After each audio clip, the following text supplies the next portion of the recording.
This is a movie review for House of Wax 2005 with Paris Hilton in the movie. Yes, that Paris Hilton. Which is pretty ridiculous.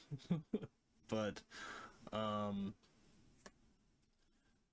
it's actually a decent horror movie. It's a remake. I've never seen the original. I've never seen this. I just watched it. And I actually enjoyed it. It kind of starts a little, I don't know, the beginning isn't that great.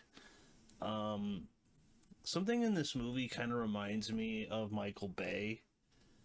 And I don't think I don't think it was his production company. It kind of reminds me of like the Texas Chainsaw Massacre remake and the Friday the 13th remake. Yeah, it's Dark Castle. His is Platinum Dunes, but it kind of reminds me of those. I'd say the Texas Chainsaw Massacre remake's better though. But this is probably about on par with Friday the 13th, maybe a little better because especially the last half is really good. So I think this movie's a little underrated. I know it has like kind of like a cult following now. Roger Ebert gave it 2 out of 5 star. Is it 2 out of 4 or 5? But he didn't like it. So yeah, he didn't like it. So the movie basically follows this group of friends and it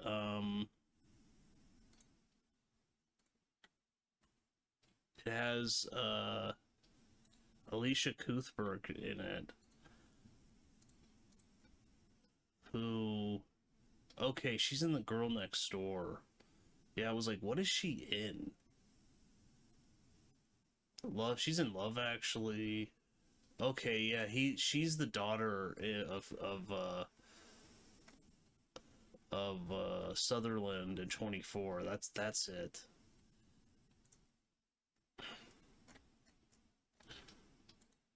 So she's pretty much the lead. Her and her twin brother in the movie. And this movie has like some themes of twins or of siblings because she has a twin brother. Is it Chad Michael Murray? Yeah, I think so. And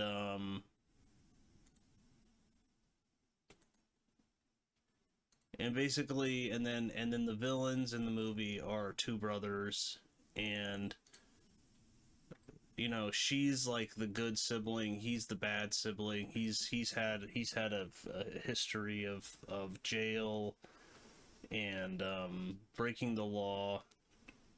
She's the goody two shoes. And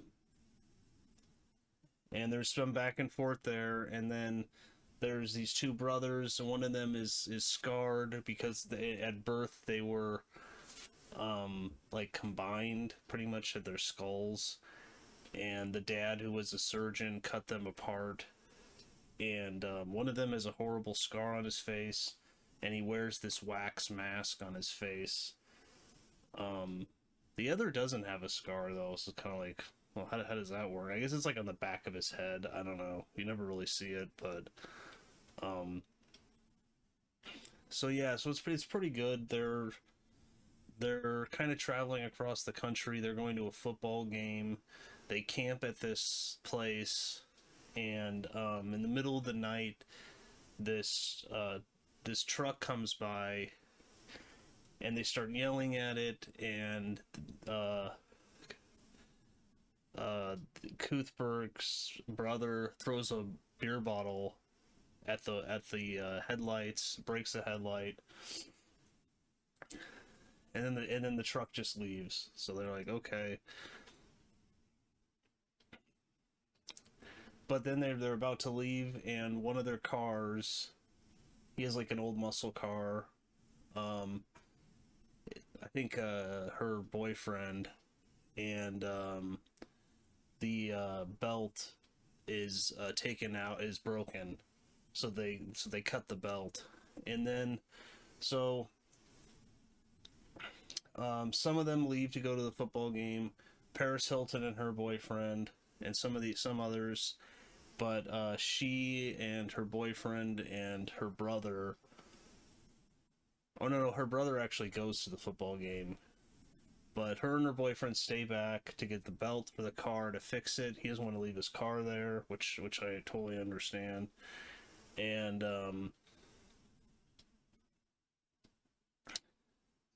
and then they end up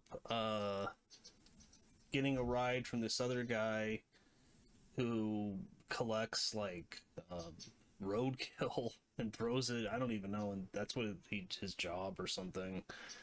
And very shady. She doesn't like any of this. They need to go to a town to get the belt. He takes them to the town. They go into the town and they can't find the guy that runs the gas station who sells car parts.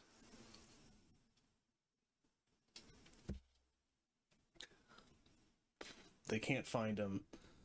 And then the rest of the movie unfolds, and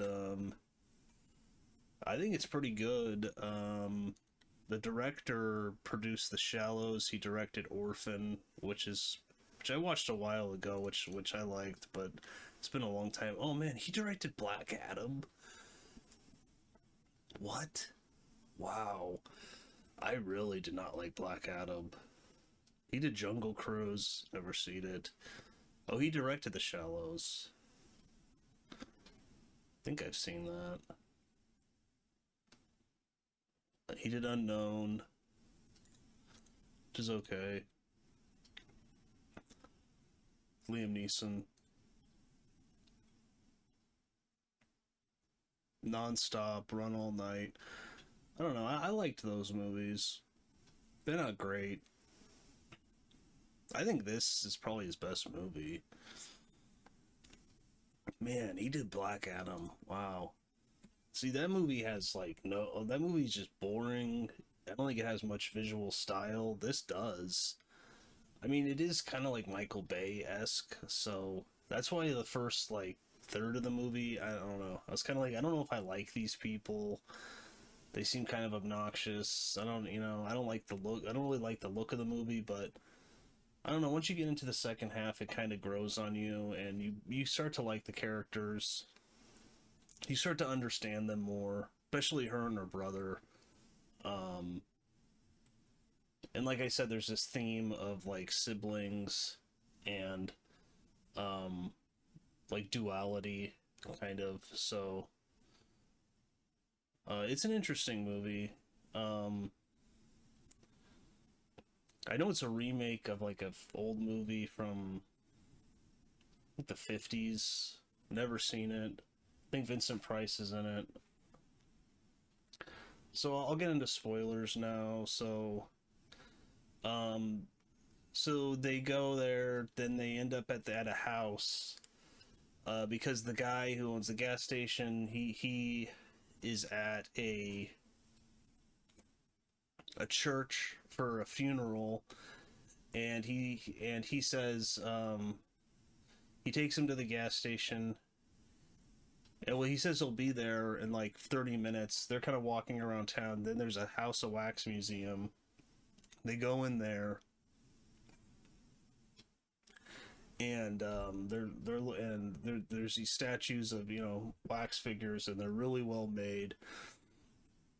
So they're like impressed by that, but no one's in there. They don't see anyone else in the town except for this guy. And then they go to his gas station, and they're trying to get the right belt, but they don't have the size. He says, "Oh, I have the size at my house because I get it shipped there." So they go there. She waits in the car in his truck, because then he'll take them to their car. Um, he seems like a pretty nice guy. Her boyfriend goes inside and never comes out, and and he stumbles, and of course, you know, in these horror movies, he doesn't just go to the bathroom. He then starts exploring the house. He goes into a room, the lights get turned off, and his leg gets cut by the other brother of the villains, basically. And and yeah, it's brutal what happens to him, because they take him to this underground chamber. They coat him in wax and put him in the wax museum. And that's what the wax museum is. It's people that are coated in wax, and it's pretty brutal. The scene later in the movie. So then the other brother comes out, and he's like, "Oh, that he never came out outside." She then notices that the truck has the broken light that her brother broke. So you know, she's like, "Okay, so this guy doesn't like us," which is true. And and then it starts this chase thing where he's trying to kill her. She drives away. She crashes the car. She's running away. She then gets captured by the guy. He ends up cutting off a finger of hers, and the rest of the movie unfolds, and basically they're all being picked off. Paris Hilton, her boyfriend, and they have some other people that are killed. A couple of them are turned into wax figures, like Paris Hilton is, and Cuthbert's boyfriend is.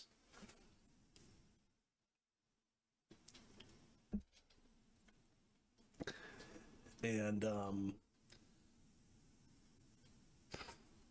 yeah, and then at the end of the movie, they all end up in the House of Wax, which is actually built out of wax, and it starts to burn down and melt.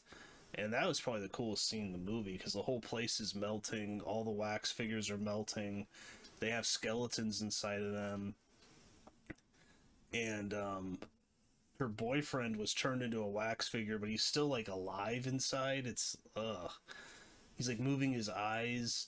This guy's like trying to touch his face to see like what's wrong with him. Like half his face just falls off. Like it looks the effects look really good, but